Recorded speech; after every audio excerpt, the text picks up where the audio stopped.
கட்டு சபரிமலைக்கு கல்லும் முள்ளும் காலுக்கு மெத்தை சுவாமியே ஐயப்போ ஐயப்போ சுவாமியே.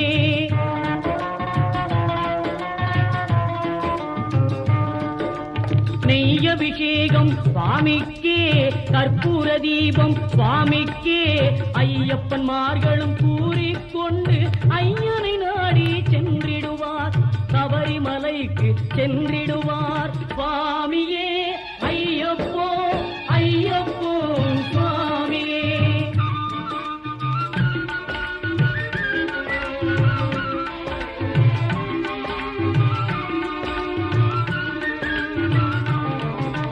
கார்த்திகை மாதம் மாலை அணிந்து நேர்த்தியாகவே விரதமிருந்து